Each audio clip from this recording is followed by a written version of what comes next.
Welcome back to Worlds 2021. The quarterfinals are heating up here in day 2. Edward Gaming leading the series 2-1 over Royal Never Give Up. And 2-1 is not where we thought we'd be because the history points to 10-1 in matches over the last 4 years. RNG have had EDG's number. Even this year with the roster changes, it's still been so tough for them. And this time around, bot lane is crushing, and the playthrough top, strategy for RNG is not making it happen yet. No. And these last 2 victories for EDG, they have even made some mistakes and given some openings and still been able to close it out. My goodness, though, biggest story for the last ones in lights is just going to be Baron steal after Baron steal. That really gets in your head as a jungler. You need to be able to refocus after this. I feel like you can even see it on the player cams, right? To where EDG are just so jovial, so happy. Yeah, as they should be right there on match point. But RNG, so serious, so stone-faced. They look very pressured. And coming into this draft, we were just hitting on it at the end of last game. Maybe as RNG, you just shift focus. You just play down towards bottom lane because I feel like GALA's been having a good tournament. They just aren't playing around GALA. GALA was the MVP of the spring finals that they won. If I may, following in the footsteps of great teams like the 100 Thieves. Yes. Being able to attack a bottom lane, kill Viper, take out the biggest point of power there for EDG, because Flandre alone up on top side with Xiaohu, if you actually just have that matchup 1v1 without needing to spend so many resources, Xiaohu probably can also still just earn his own advantages there. Killed him game 1. Yeah, if you change your focus to bottom side and you're able to make something happen down there. And I want to point out from what I've seen so far in this series, support counter pick has essentially won every single time. Every time one team has the better support matchup, that is the team that has controlled bot lane and then controlled the game. I need to see Ming pick after Meiko in this game. And it seems like right now EDG were trying to push them to ban out the Yuumi would be my guess. You take away the Nautilus, say, hey, if you don't go with this, we're just going to pick the Yuumi ourselves. We don't think you really play enchant your supports. What will you do? Ryze. It's still the Ryze first pick. TF's gone, Galio's gone, Cryin. Is it Annie, or are you going to take the Malzahar play? They're trying to get a 2-for-1 here, too, with leaving the Yuumi up. They don't think it's going to be picked up by RNG on the backswing, so securing the mid lane priority champion here, the roamer left up for Scout, takes it away from Cryin, and we've seen on red side, RNG have had a problem trying to deal with mid lane champion pool for him. The Annie, while you did have some burst plays, was not it. No, and it also goes back to earlier I was highlighting that Cryin, historically, he does play Azir, he does play Orianna. There are other scaling champions in the book. They just don't fit the playstyle that we've seen RNG hover so greatly to. But at the same time, you are 2-1 down.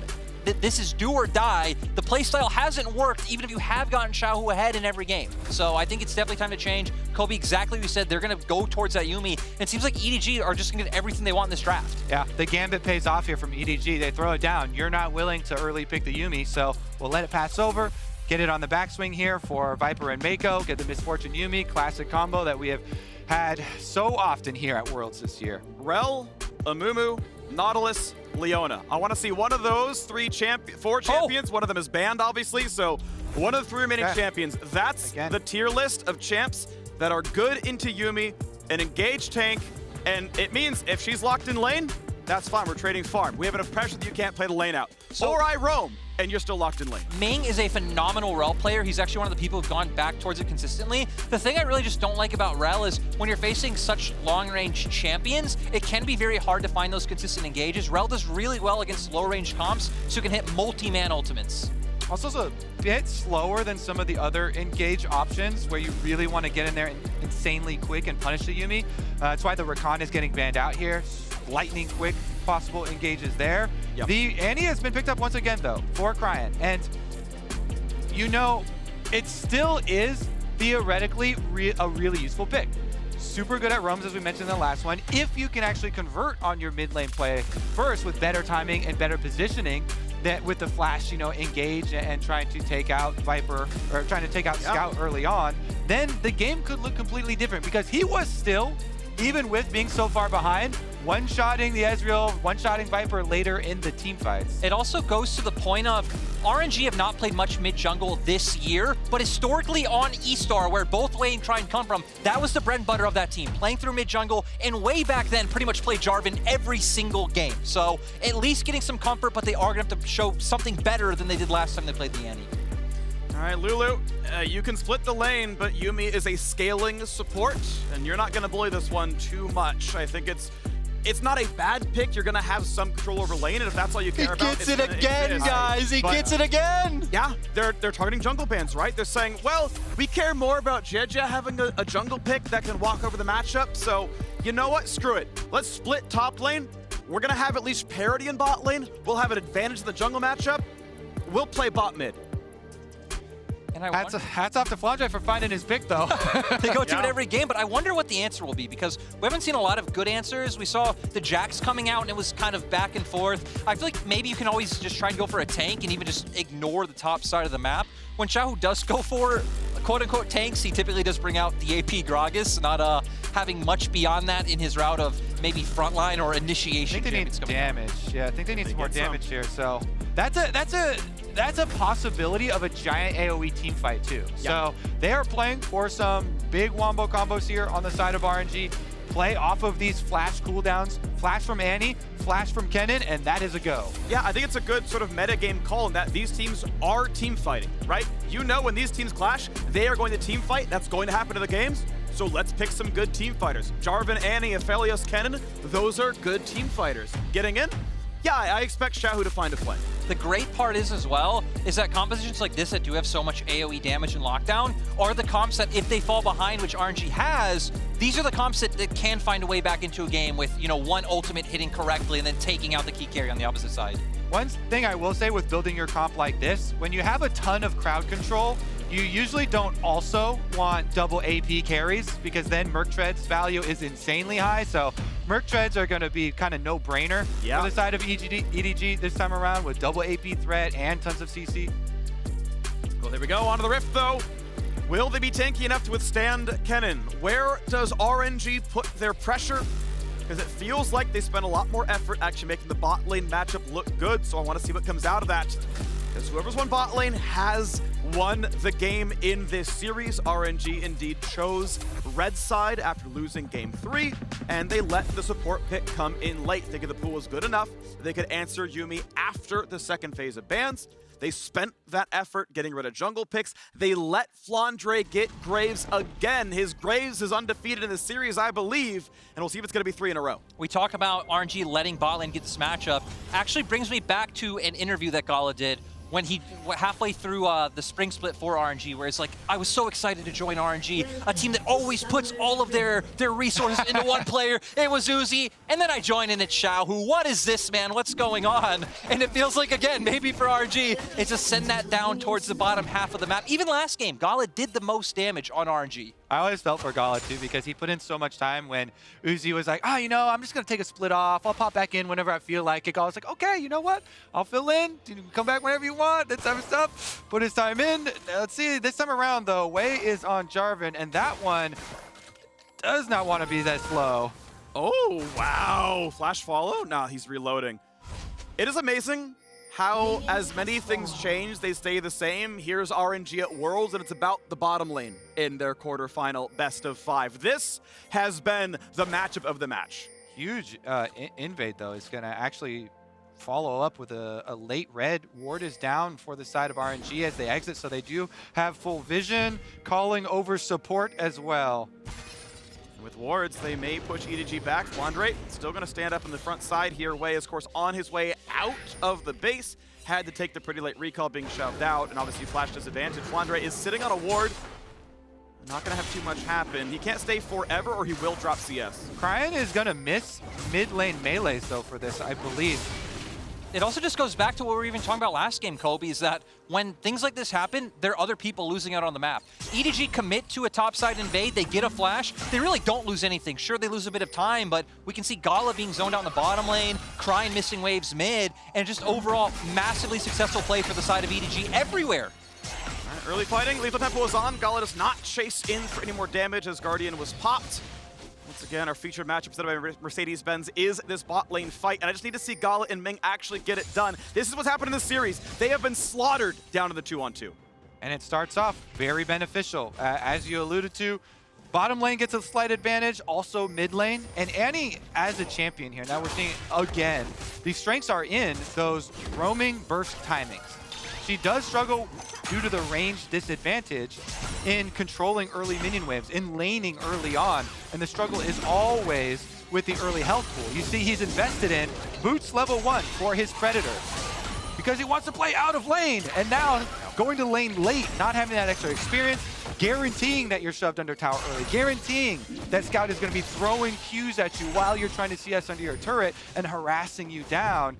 You only have so much sustain. He's already worked through his entire refillable potion, only one biscuit left. And it also just goes to not even bot lane. You look at the minimap, all 3 of EDG's lanes have prio, makes it very easy for JieJie to play the game. Potentially could even just double scuttle here with where Wei is on the map. Wei gonna consistently have to look to play to the opposite side, pull out some of these unexpected ganks, but not even having the flash, so a lot of that power being taken away as well. And look, they're even gonna check it. EDG are just so ready for what RNG can do. Oh, he guesses where he's going to be, finds a knockup, finds some slows. It is gonna force Scout to flash as Cryin's on the way with Predator. That means they should get this crab. Smite is up, shouldn't be a problem. Yep, Cryin gonna expend a decent amount for that though. His first Predator, the early one, utilized to ensure that Wei doesn't get double crabbed. Like the opportunity though, you know the positionings of everybody since you just saw Xin bottom side, can't get up there already, so take the positioning advantage, early trade onto the Ryze, get the Ryze flash down. It means kill pressure.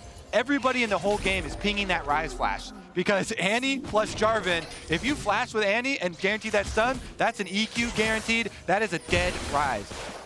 As long as you're in position. We saw last game, you know, the early flash and jungler wasn't quite there, but as long as jungler's in position, that should be punishable. Oh, I don't think he saw him. I think that was just a guess that, hey, maybe you recall here.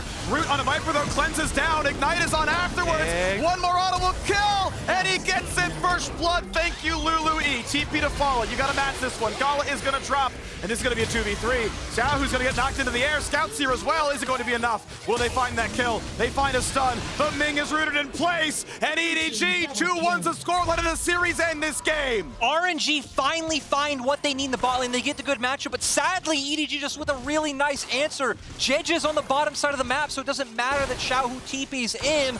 Wei just isn't there.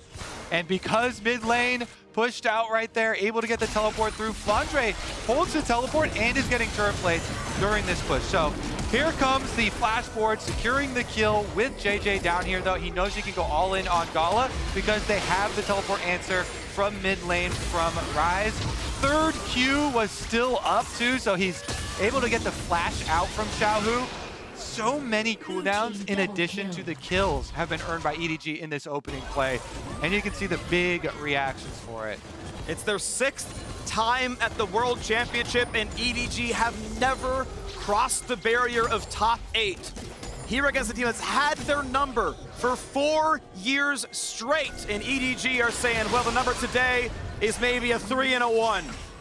Looking so far so good, 600 gold up in what could be the last game of this quarterfinal. And EDG are showing why they were the LPL champions in Summer Split. They're just taking down favorite upon favorite. Slash to get away. Anyway, certainly not ready to stop and lose this game. Yeah, that was a very risky attempt there by JieJie and rightly punished by Wei because bottom lane was already up in the river for RNG. So definitely a lot of position for collapsing there on the side of RNG. Wei just living down here though, is still level 4. They can't kill the ward off. It's a nice make it rain, and it's way down a level under JieJie. Yeah, he's one camp away, but he's still 4 right now, and that means you don't have power to fight. Sorry, a 3-on-3 is not in your favor. Even down that extra ruby crystal. Look at Flandre and JieJie on the map, though, trying to set something up on Cryin, but the movement speed from the shield, the flash, he is completely fine. Yeah, key communication there by Xiaohu saying there's a roam timer right now for Flandre. Left top side, I'm going to be pushing it out. Easy for Annie to just back off there. And he does have another Predator active coming up at level 6. This is the point where Annie really wants to get her first kill. Level 6, flash available, Predator coming up very quickly with level 2 boots. I want to see which side they actually try and play towards, because bottom side, Viper's Cleanse is coming up quickly, but he won't have Flash, and Yuumi won't have either Summoner. Another big thing is Flandre also has TP, so if you commit to that side, Flandre can come down, but Xiaohu can't. We have seen Flandre just pretty much completely in control of the top side of the map so far. Though, with ultimates up, it feels like this would finally be a time where RNG can look to try and set up a kill on Flandre if they are afraid of that TP play coming on bot. Yeah, it could be top side because jungler top side right now and slow push building on top side. After this push out, definitely has a roam opening. Bottom side going to relinquish control. They're going for it. Yep. Slow pushing on the top side, but Cryin is spotted by the edge of that ward, I believe. Yeah, and actually just manages to spot away as well. You would know with him there, there's going to be a stun, a flash, EQ, knockup. You know he's flashless, a bit of heal for the smite. Big damage out of the Ryze, shutdown comes in. Does Scout find a way to trade it? The problem is, Ming is under your turret. He's here, he's diving, he's dying. But it is still a kill. It's 2 for 1 and no assist on the Lulu kill. RNG are back ahead. Let me just hammer this into your head. When RNG are going to make a topside play, they bring everybody. Everybody roams up to the top side. Bottom lane roam through the tower to ensure that they can finish up with that one.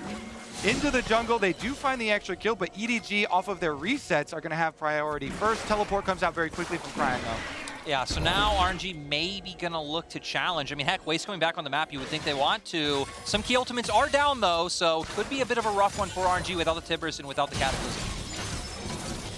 Cryin TP to mid in a wave that GALA and Ming were already farming, but they want to fight for the Rift Herald. That's why. Wards are down. EDG have most vision control, but a single ward gives RNG some vision. Bullet time is good, but you can flag and drag through a route, and they're going to be safe for now. Will the Herald reset? You got to be smart with the aggro. You got to make sure JieJie is the one who tanks it the whole way, or it's going to reset. It'll be in smite range. Who's going to win it? It's going to be stolen. Wei wins a smite. Exhaust keeps Kennen at bay. They don't get any damage. And it's time for Zhao to run backwards. Andy not going to find a stun. Viper going for shots at the Cryin, but not going to find a kill just yet. RNG trying to run away. Again, they got the Herald prize. Scout, safe to put in a bit of damage, finds another route, looks for a bit more. Not gonna get it just yet, and it's time for RNG to walk backwards. The Scuttle Crab gonna be claimed, EDG with a consolation prize. They do push them out towards the top side of the Herald though, so Dragon's transition could have been open. They're going for blue buff possibly here instead, not even gonna hand it over to Ryze. I do gotta say though, I feel like the biggest win just has to be Wei winning the smite, because you were hitting on Kobe, you're a former pro jungler, like, I just don't know how he comes back. He's back in it. Confidence booster. And we are going to see here, going to go straight into the replay. RNG were obviously setting up for this play top. They realize they're spotted, but that also means they spot out where JieJie is. Instant Tibbers into the Cataclysm. This did look pretty dicey. Scout is actually getting out some good damage, but like Kobe, like you just said, RNG bring everyone top when they look for these plays. Ming wanting to make sure that no one does go down to Scout, does commit, ends up going down, but still RNG pick up more than they lost in that play. 600 gold is RNG's lead. After how bad the last 2 games looked, the early games were catastrophic for them. Feeling a bit better. We know their team fighting is outstanding. We know they can fight from a deficit. Fighting from a win, from a lead, is how they won game 1. See if they can make that one happen. Bot lane, equal in CS. Lulu able to at least equalize what Yuumi puts in the laning phase, and it means they are not bleeding out down there. The question is going to be the Yuumi scaling. GALA not quite rooted in place. Out of the turret they go. Neither team has taken turret plates. There is no accelerated Viper in this game. We'll wait for what the team fights give us, as the Herald still waited to be summoned, held by Ming. He'll get the gold from plates when it's summoned. No dragon taken just yet. I'm still hung up too. It was an interesting call from EDG and JieJie to take his own second blue. It's quite rare when Ryze does benefit from having the blue to be able to continually push in Annie to get first roam. But it has allowed Xin to catch up a bit here, as you know the early lead was jumped out to you there by Wei in CS discrepancy, farming just a little bit quicker. So he was able to full cleared from blue all the way down to red as well, come right back out off this purchase by his core drinker, so they can actually match mythics and not be behind on completion for the dragon fight, plus double buffs. Also seeing RNG doing a nice job of controlling bot side. One of the benefits of having something like Lulu as compared to the Yuumi, right? Yuumi can't just walk by herself through jungle, through river. You gotta wait, link up with your jungler first. And RNG gonna look to start this dragon. Both top laners do have TP and both have ultimates. Cryin has flash, Cryin has ultimate. He's ready to use them. See if that red Predator icon pops up. They'll be willing to go for it. Looks like no play right now. Herald's into the bot lane as, actually it's EDG zoned off. Flandre getting some good damage into Xiaohu. Ult's gonna knock him down to 200 health. And now it's a 5v4, there's a TP play to be had. So, Wei gonna spot JieJie. He's in a 1v3. Easy flag and drag away, and that's gonna be 3 plates taken down to the bottom side. Ulti popped. Bullet time gonna force him out as well. And here comes the flash to engage. Ming knocked up, flash into safety. Graves is here. Here comes the flash in for Scout. Cannot find the root just yet. Ult comes in. Isn't enough damage from Aphelios. The health bars are low, and yes it is. RNG do not want to lose this series. They're looking great in game 4. JieJie goes down. You might as well type GG in all chat. This bot lane's looking good. 5 versus 2. You bring the whole crew. Viper's flashed a bit too early. Wei drops aggro. That is an unofficial ace out of the turret. RNG came to play. And this is exactly what RNG needed if they wanted to keep life in this series. Amazing job kiting out the bot lane re-engage coming from EDG. I am surprised that EDG weren't the ones able to take it though, because Flandre forced Xiaohu out of top. He should have been able to TP in first. We're gonna wait for the replay to see why Flandre's teleport was so late. The Graves arrived quite late into this one. Let's see. So after forcing the Kennen back, he's just pushing on the top wave plate. But everybody, starts flashing to chase here for EDG. So first teleport is Ryze, and they think they've got Ming. But then they commit these flashes to chase over, and they still don't have Flandre. So teleport channeling already from Kennen, even though he was forced back to base, he's the first one that arrives, and that makes a world of a difference. And it feels like the whole point of playing aggressive in that top lane to force out Xiaohu from turret is being able to move first. So again, just communication from EDG not on point, and sets up for this scenario where RNG still at 5-man strong and can commit for the redive. This is one of those rare situations where we did see different game plans. Okay. Stopped by a stun, and no way out. Yeah, the game plans, Kobe. Flandre is getting turret plates top off the Kennedy forced out, and EDG's like, you're getting turret plates? Nah, you're TPing bot lane, let's go, we're flashing onto him. It's like, just take the gold. Yeah, Flandre wanted the call to be, I just pushed him out, I want to get paid on top side, please. Let me play for myself, but the team was already flashing forward for the chases, and you could see the coaching staff for RNG just popping off in that one.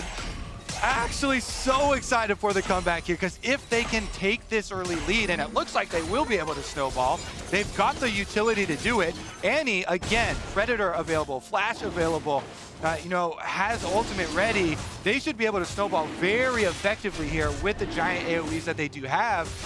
Looking like they can push this to game number 5. Looking like they can keep on with the tradition of beating EDG. I feel like it's so nice to see as well, you mentioning coaching. Oh, they stop him! Flandre's dead. That's gonna be a man stun. That's a man with only a little bit of MR. He's got a shield bow. He's got a flash. He's been red buff slowed though, and Wei's gonna renew that one. Q's gonna land for a bit of damage. There's the flash. Wei waiting for his cooldowns. Just takes the dunk, guarantees it. Flandre burned a 5-minute cooldown just to get ulted. Yep, Flandre goes down. EDG at least are making the cross-map play, so they're going to get Herald. They might get topped as well. Looks like RNG might be able to have enough pressure to take mid-turret if Wei and Xiaohu started roaming, but looks like Xiaohu instead will go for the recall, but RNG getting another objective. Yeah, I mean, after that play, it honestly looks like they just completely tilted off that miscommunication.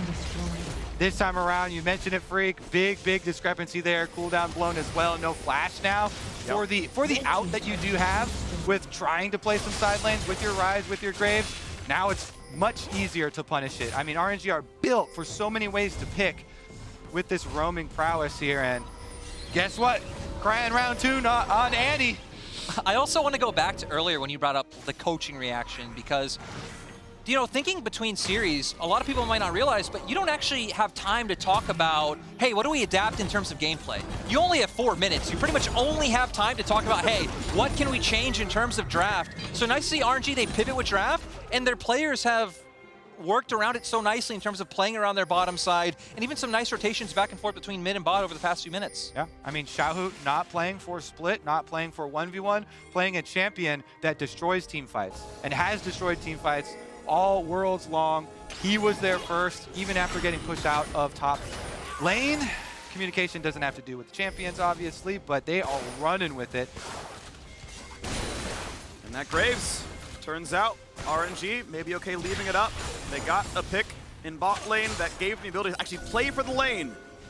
And thus went the game. RNG aggression works out when you don't automatically lose every one of them, but EDG now going for their own dive. It looks like it's going to be 4 versus 2, and they're looking for the first kill. That's going to be Annie dropping one for nothing. Wei goes for a dunk to lock them into turret range, and that means Scout will drop, and Wei's Zhonya's, the stopwatch allows them to live. It's a trade of 1 for 1, and Kennen is getting his gains on the other side of the map. RNG do what EDG wish they could. It's actually a complete swap of what we saw in the last game, where EDG are the ones completely tunneling in on one side of the map. RNG are like, fine, I'll get gold on the opposite side. Really nice play coming out from Wei, though, to lock numerous members down and buy GALA and Ming enough time to make it.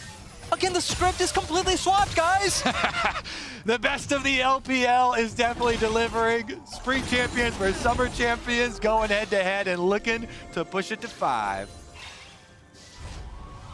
EDG, how well do you recollect from this one? Because, I mean, Wei played this so beautifully in a functional 1v4 after Cryin died. Yeah. All right, so ult went down early from the Annie, so they didn't have to worry about that one, but then goes right back in, jumps over. Stopwatch is just such a huge pickup there. Scout goes down. Guess what? Lulu has arrived to save his life. Well done, soldier. Yeah, really nice from Ming. And it's even better when we've been questioning him. Hey, can Ming really pull off enchanter supports? Do LPL teams overall feel comfortable pulling off enchanter supports, where the league is much more aggressive, has always been more about tank and engage, even when maybe in LCK or LCS or LEC, you would see more enchanters coming out, but Ming so far having a great game. I mean, what's wild is like enchanters are good, right? Like you run Guardian, you survive a lot of tank matchups, and it works out okay there, and you get to play for lane. Like you just buff up a Jarvan, like here's a shield. Look, you're tankier, let's go. I remember having a conversation with certain players from the LPL about why they don't like it, and they said it's because they feel like they can't contest River early, Freak. That's so important over in the LPL. I concur. As a jungler, crabs are important. Yep. Get that river control. Obviously can depend on matchup. In this case though, surviving the 2-on-2 has allowed RNG to take control of the game, and that's been fun to see because we are heading straight forward right into a game 5. RNG have been good late game. They've been team fighting well with deficits, and they ended games cleanly when they were ahead. So at this 5,000 gold lead, we're looking at them to stack the next dragon in 25 seconds and keep the pressure on. And we just hope that Wei can smite that Baron. Yep, he's done quite well for himself this game. It looks like he's performing quite well under pressure. You know, we always have a very critical eye on which players can keep their composure in these extremely important games. And RNG, when they need it the most, elimination match, are definitely delivering. While it is Dragon number 2 here, you know, it's not a very early Dragon number 2, so not a huge amount of pressure for the Soul. And a lot of the vision resources are probably going to be transferred up to the top side of the map anyway, since Baron is about to arrive. This is what I was more interested in, right? When you see Flandre alone on the opposite side of the map in EDG cross-mapping, it's will RNG be able to dunk on him again? But this time Viper is here. They're not going to let it keep happening. I like this. So, second dragon picked up. Even if you beeline the dragons, we're looking at a 31-minute Soul. I expect a lot of this game to be decided before that 31-minute mark. Half these games have been won before that point in time, so certainly not going to be a huge factor, as you pointed out here, Kobe. We do have a quick stopwatch for Xiaohu, but I'm expecting the full AP build. That has been the one taken over at Worlds, and I think just suits the champions so much better. If you're landing the ult, they're all stunned anyway. Why bother going gold? They're all dead. I feel like thinking about this, right, because we're talking about Xiaohu and the team fighting from RNG, thinking about how EDG can find a way back into the game would be, in my mind, finding picks on side lanes. JieJie and Scout comboing, maybe trying to find kills onto Cryin. But EDG have never really been that kind of team that look for those sorts of plays. We can see that this series as well, that in terms of comboing their side laner with their mid combination, they're not very good at the ebb and flow of push and pull. So I'm curious to see if EDG will be able to find side lane picks, or if they're just going to wait and hope they can find a big team fight with the Yuumi and with the bullet time. Yeah, plus very big difficulty in trying to pull that off is that you have to make those picks explosive. You have to complete them very quickly, and that is difficult when you've got the Lulu roaming around, shielding people, buying time for people, wild growth comes through, plus the double teleports being ready right now for RNG to answer. It is in, finds a bit of damage, no knockup though, and Wei's able to walk away, no problem, using a couple of actives. Not gonna matter too much. Quick root out of GALA. Thank you, Gravitum, and okay, EDG are allowed their wolves. I mean, I understand it, right? There's a camp up. RNG must contest. Yeah, I mean, the biggest advantage that RNG have right now is to try and draw EDG to the Baron to... Stun, but the ulti's down in time. Bullet time gonna zone away. EDG will survive the play, and now they are the ones finding the cross map. Quick TP coming in. Great flash from Scout, keeps him alive as Xiaohu wants in. Cryin wants in, does not get a stun just yet. They're walked away. JieJie does have to walk backwards as well, but health bar's still low, and poor Scout left alone, isolated on the right-hand side. There's the dunk in for away, and Flandre needs to auto, finally gets his dash backwards. Damage coming across, but he's going to live.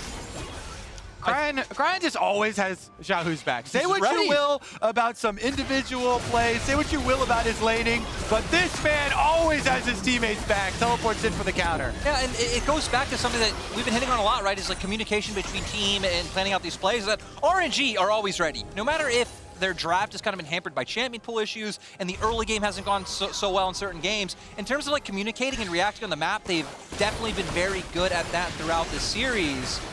And for RNG, it feels like they're just going to be able to continue to bring this home. We are going to see what EDG we're looking for. Realm Warp does come out. Makes sense trying to find this pick in bot side while the overcommit did come out in mid lane. But Xiaohu instantly flashes in, goes for the ultimate, finds the stun. And like you said, Cryin is a true homie. TP's in instantly. And with the other members of RNG cutting through mid, it separates Scout and allows them to just focus him down and find this kill.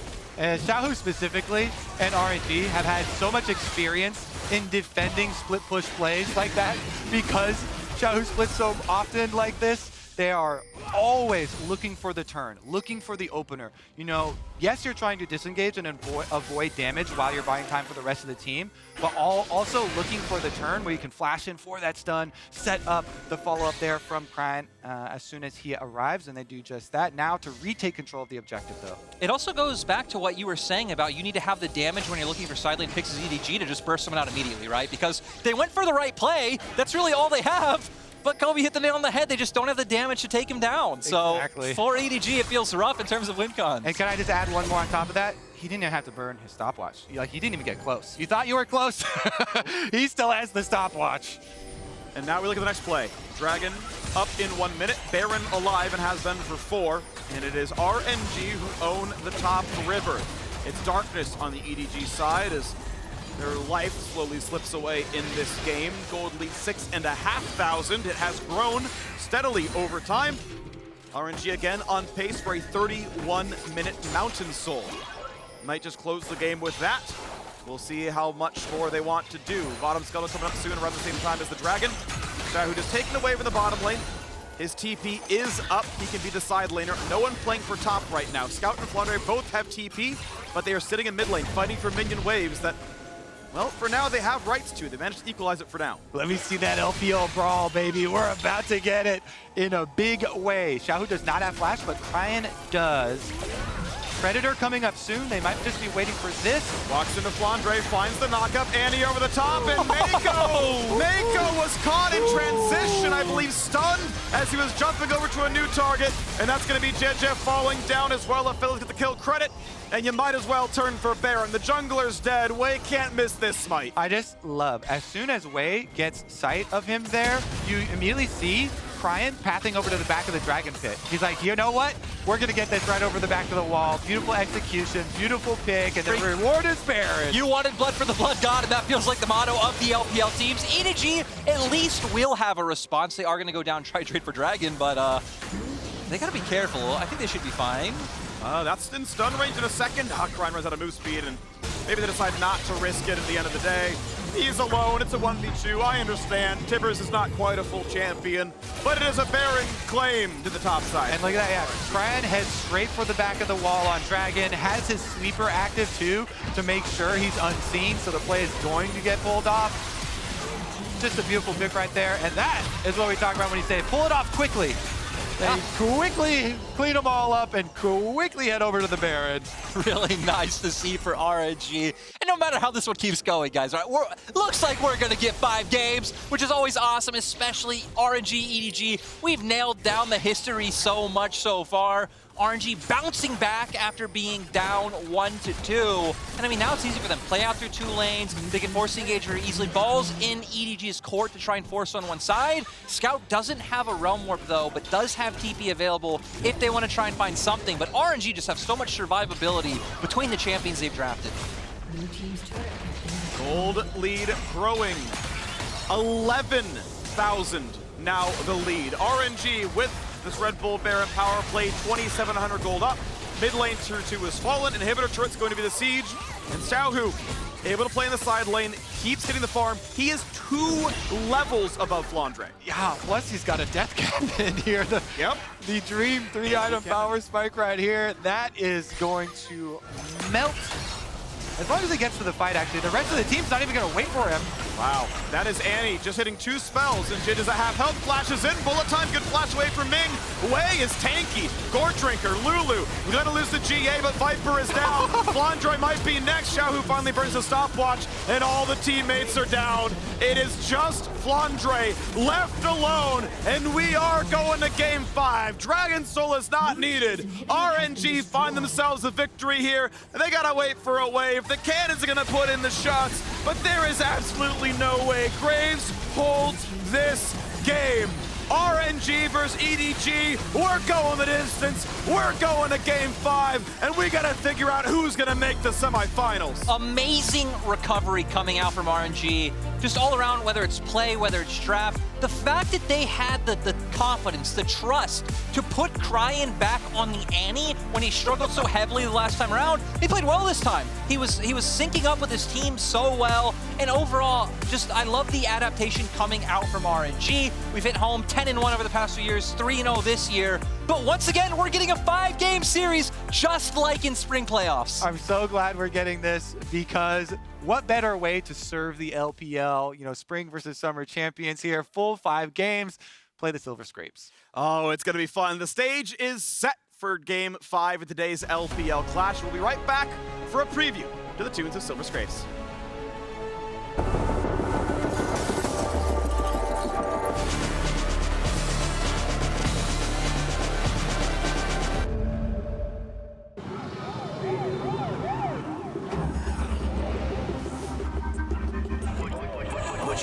Would you ride with me? Handshake, one of a kind, homie. I be trying to vibe on the wave. I'm a big mean vibe on the wave. Look.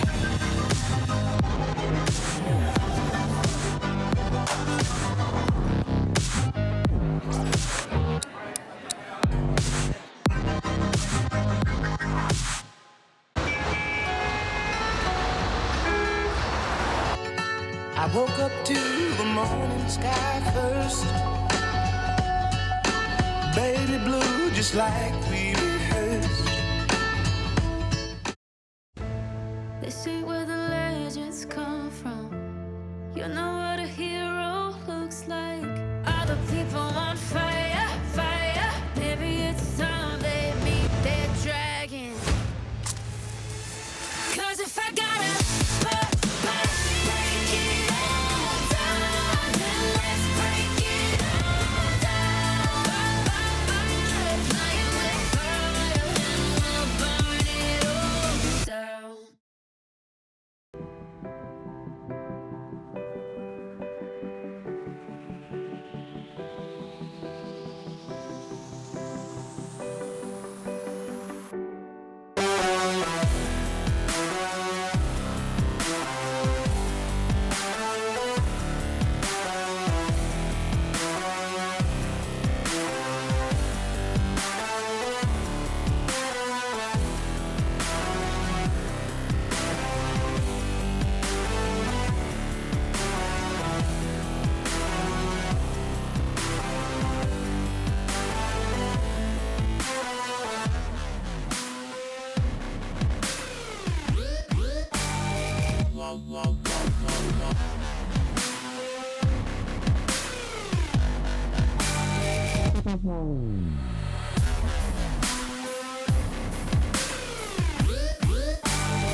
Welcome back to the State Farm Analyst Desk. We're going to Game 5. RNG delivered Silver Scrapes to us for the first time here Let's at go. Worlds 2021. Two teams from the LPL that have done battle numerous times on this very stage, on their domestic stage here internationally as well, and it's all going to come down to this one final game. Like Lyric said, happened in spring playoffs, and we're seeing it again when these two teams go up against each other. It's fiery. There's scraps that happen this game. A lot of it, our attentions were turned on towards the bot lane, and EDG won out here.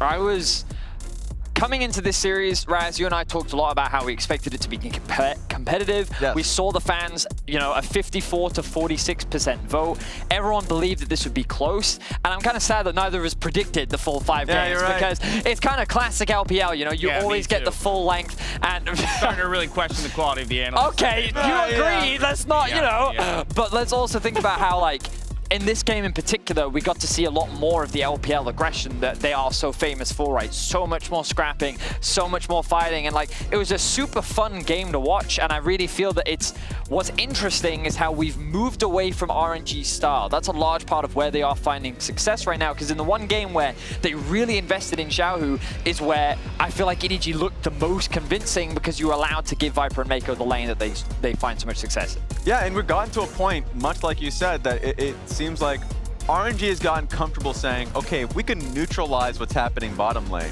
and allow Xiaohu to be just a part of the play, it's working. His Kennen ultis at times can be a little bit off. He was getting picks in that play that we had just seen, and another play, of course, on J4.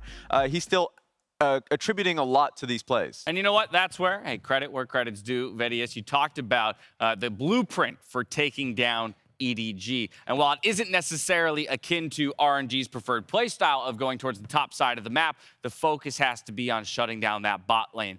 And I think when you take a look at Viper and you compare how he's looked in the wins versus how he's looked in the losses in this very series, you see exactly that. He has been stifled. He has been trounced when it comes to the losses in terms of the focus that RNG has put in keeping him down. Yeah, and obviously, you know, when you look at stats, when you're losing, your stats are always They're going to look worse. Yes, but yes. The point that we're trying to get at here is that this isn't just a matter of the team is losing, so Viper looks worse. It is RNG limiting Viper's impact on these games. For me, that's why it's the early game stats that matter, right? You're looking at the CSDs at 15. You're looking at those goal differentials. You're looking at the forward percentage. Yeah. He is being kept under his own turret and being dove time and time again. And that goes to show the strategy, like we said, that RNG has had at really focusing down in this bottom side of the map, and it's been working for them. So going into Game 5, it's that level of adaptation. What is EDG going to do? Because when Flandre has been playing weak side and been attributing to these plays, it hasn't been actually working. I wonder if they change things up. Now, let me go ahead and hammer home the point a little more, right, about how RNG has come away with the wins. If we compare their focus in wins versus losses, again, traditionally wanting to play towards Xiaohu, get him those early leads and make sure he can run away with it. Well, in fact, in the wins, the jungle proximity towards Xiaohu has been lower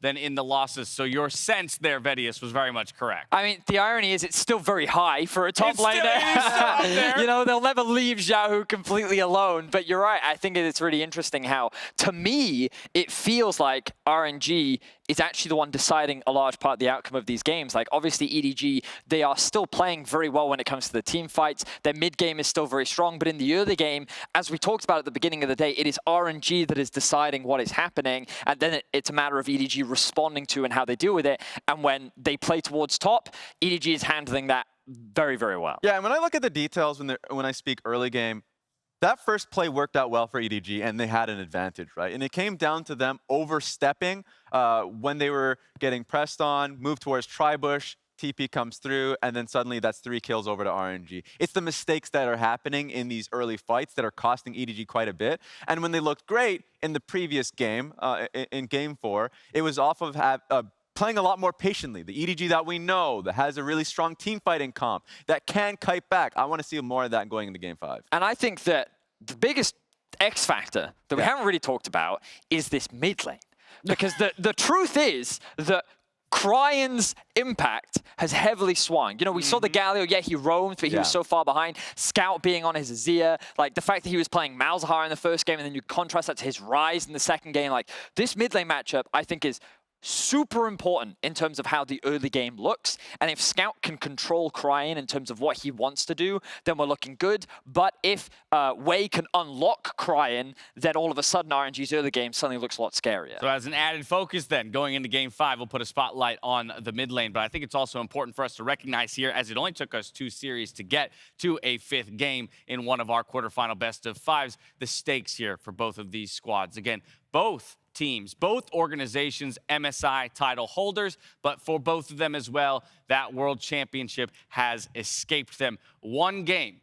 It's the difference between exiting the tournament here or keeping yourself alive in that bracket to hopefully raise the Summoners Cup. And that's the crazy thing for both organizations who are so damn successful within their own region, but then haven't, of course, getting MSI championships, but it was Invictus Gaming and FPX, the new organization that ended up getting a world championship. For these teams, it means a lot. For these organizations, it means a lot. And Vedius, I realize these rosters have changed over time, and so the players are not necessarily the same as the ones that created the records that we see here internationally, but it has to be brought to the top of mind. EDG, been to quarters 4 times. They have never made it past. So 0-4 sits this organization at World's Quarters. This would be historic in and of itself before we even think about a finals berth. Yeah, unfortunately, I think it's going to be 0-5. Oh my God. I think the curse will continue. I think the RNG have downloaded EDG. No! Yeah, I the think counter download. I think it's come It was through. a virus!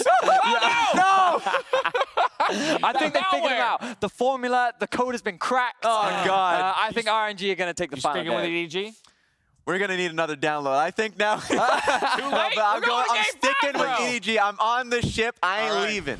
It is just a short commercial break then between now and Game 5. We'll see which of these teams truly has the other download. It all comes down to one last fight for EDG and RNG. Who will be the LPL's hope in the semifinals? Find out in Game 5. Get the antivirus. Do it up. One more time. Hit me with that silver scrape.